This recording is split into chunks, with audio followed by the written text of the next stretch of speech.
everyone, my name is Nikki McClure and I want to read you a book today here on this beach. It's called Waiting for High Tide. Waiting for High Tide by Nikki McClure, published by Abrams Books for young readers. We're on the beach that this very book took place. Waiting for high tide. I close my eyes and open them. Close and open. Still low tide. I squint and wait. There's a big stretch of mud between me and the water's edge. I want to swim, but I just get muddy. Or worse, I get stuck and Grandma would have to rescue me. It seems like I spend every day, all hot summer long, waiting for the water to creep back over the mud. I'm not alone. Crabs under rocks, clams and worms burrowed deep, barnacles closed tight. They wait for high tide too. It takes 6 hours for the water to rise from low tide to high tide. That's a long time. I want to swim now. Instead, I sit and wait. But it's not going to be so bad today. Today we're going to build a raft. We found a big log drifting loose after a storm and towed it to our beach. These very logs. And last night we cut it up into 3 sections. I need to stuff my fingers in my ears when Papa started the chainsaw. The 3 smaller logs were too heavy to move with our hands alone. Where the tide was high, Papa rolled the logs into the water using a peavey as a lever. The logs floated, and we easily lined them up side by side. Then the tide went out, and now the logs sit on the beach, waiting to become a raft. Mama and Papa, even Grandma are here to help. We're not the only ones ready to work this morning. Crows scan the morning high tide line for useful tidbits. I follow them. The sea provides, Mama says. The beach always has what you need. Maybe today there's pirate treasure.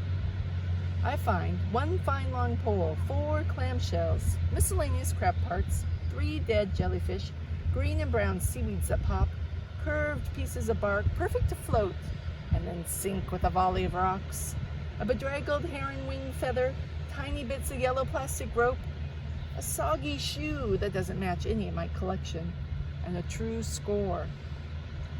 Sunglasses with 1 lens gone and the other covered with barnacles. Now I have barnacle vision. Oh, I have to get real glasses to help me see. I don't want to wear glasses. I can see fine enough. I can see everything on this beach. Is the tide coming in?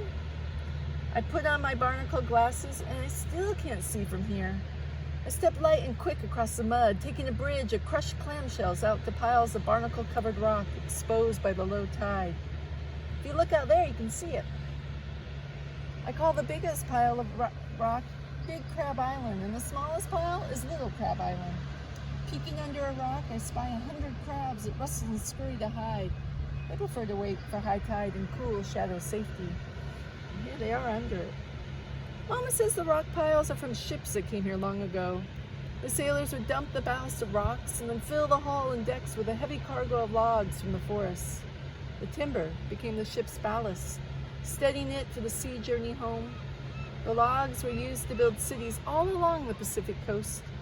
The crabs made their own city under the rocks left behind. Look, with my barnacle vision, I can see the tide isn't waiting for me. Soon Big Crab Island will really be an island. Before it disappears underwater, I dash back across the mud to higher ground. Muddy, but with both shoes still on, I start to work on the raft.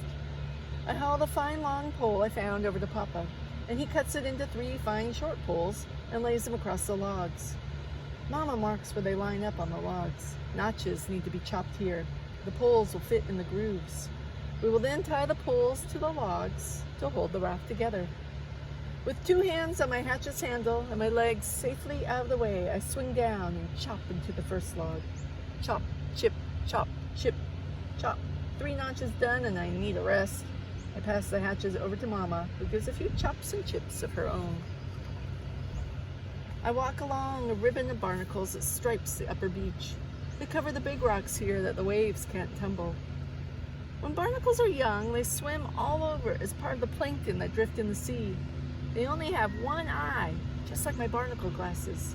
With it, they look around for other barnacles, and when they find them, they settle down and submit their heads to something solid and barnacly. Rocks, docks, lost sunglasses, and there they stay. During low tide, the rocky beach gets hot and dry, but barnacles, they don't care. Their rough shells close tight, and they can breathe whether they're in or out of water. At high tide, barnacles feed. Tiny plates open, and feathered cirri, their legs swoop out to catch the plankton. There they are. Yes, even little swimming barnacles. I could stare at them for hours and have the water cover me and still sit there watching them. But the best part about barnacles is the noise they make. Miles and miles all along this whole coast, miles of tiny plates shifting about make a crackly, squizzling sound. Maybe they tell stories of all they saw with that one eye as they swam about in the world. What will I see? What stories will I tell? But first, I need to work. I take my hatchet and chop. Chip, chop, chip. The tide creeps in little by little. I chop and chip and listen to gulls squawking, food, food, food. I call out, food, and then add, please, so my parents don't fly away. For Mama's handy picnic basket, I unpack peanut butter sandwiches, cold mint tea, and sweet watermelon. We eat and talk and watch the gulls being followed relentlessly by their awkward gray young. They know that the incoming tide means food. There are hidden treats under that mud. Hungry, unseen clams dig up from the mud to feed on plankton in the rising water. Gulls walk the waterline looking for them. Muddy beaks pry up the blackened shells. Some gulls take a clam and fly in circles over the rocks, hover, and then drop the shell. Crack! They flutter down to eat the soft clam inside before another gull swoops in. Other gulls take a clam in the beak and they waddle up the shore. Nothing to see here, folks. Then they hit the shell once, twice, up to 6 times on a rock to crack it open. When the clam inside is eaten, they waddle back to dig up more. Everyone is feasting, clam, gull, human, all alive in the mud, too small to see or fathom.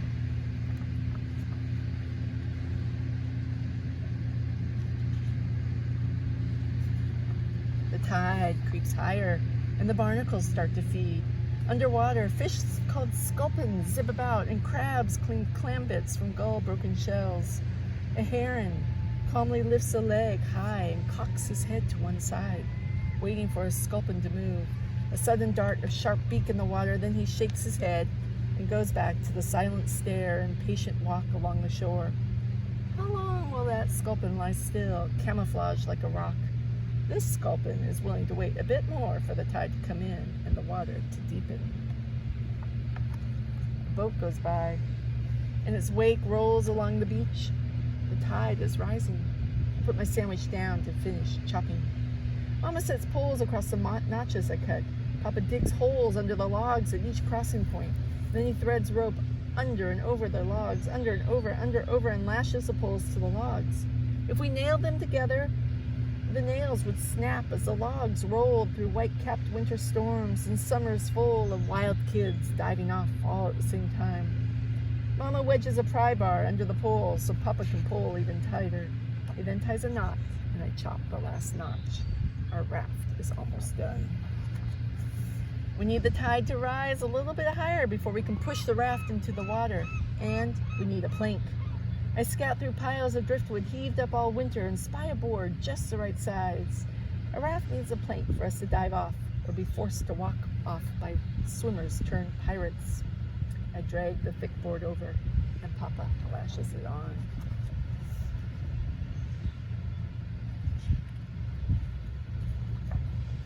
The raft is ready, but the tide is not, so we nibble cookies and wait. A kingfisher rattles a warning to all the fish in the sea and plunges into the water. Up he flies with a stickleback trapped in his beak. His wait is over. The tide keeps rising. Big Crab Island is well underwater. Crabs explore and feed freely. The mud flats are underwater. Clams are safe from the observant gulls. Sculpins swim, patrolling the mud for food. Maybe it's time.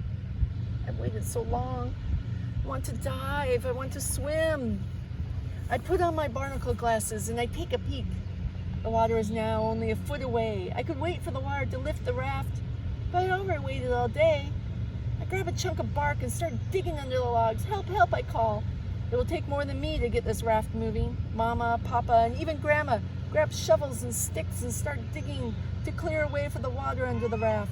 Water creeps under the first log, settling tiny stones and filling in the space. And I keep digging. Tiny bits of clamshells and sand fly. Papa finds a stout pole and driftwood stores. He tries to lever the raft down the beach just a bit to ride in the deepening water. He tries and tries. We all push, and maybe the raft shifts an inch, maybe not. It's just too heavy. It's crazy to think we can move this raft. But with each push, we imagine that this is the push that we will make to make the raft slip into the rising water. Crows circle. Seals chasing fish stop to watch with shiny eyes. An eagle laughs overhead. A breath of rest. And then we all push as hard as we can. And the raft moves. Another push and it gives way. The raft is floating. I hop on board and the raft sways. Papa grabs some paddles and everyone climbs on board. Kicking, splashing, laughing, we paddle the raft out to the water where it'll be moored, just next to Big Crab Island over the mud flats. Papa ties the raft to an anchored buoy with a chain. Where he got this, I don't know. He is magic. This day of waiting is over. The water quiets around us. Bubbles in our wake pop and fade. And whoops, here we all are. Mama, Papa, Grandma, and me on the raft with only one way back to shore. What will it be? I take the first cannonball off the raft, followed by giant splashes. We swim ashore with paddles, with pants, with shirts, with hats, and crazy smiling faces. This really happened. We waited for high tide. Here it is. We turn back and swim out to the raft and jump off again and again and again. Papa holds on to his glasses when he jumps so he doesn't lose them. I don't have to worry about that yet. My barnacle glasses enjoy the plunge. I think I can hear the barnacles happily feeding and that the glasses drift off my face and sink to the bottom. Tomorrow I won't be able to find them. They'll be gone. But the raft will still be here, ready for me when the tide is high. I'll be waiting. Stefan and all the swimmers of the Salish Sea. And you know what? I want to go show you the raft. Let's go look at it. So that story took place right here with these rocks. And I would sit on the beach and wait for the tide to come up to me. And I would sit and I would write until the tide came and made me get up. So this whole thing gets covered with water above my head even. And here's the barnacles that you can hear and listen to. Be careful walking past barnacles with bare feet. And here's the mud that I might sink into. I'm gonna follow this little stream. It's usually not as mucky in a stream.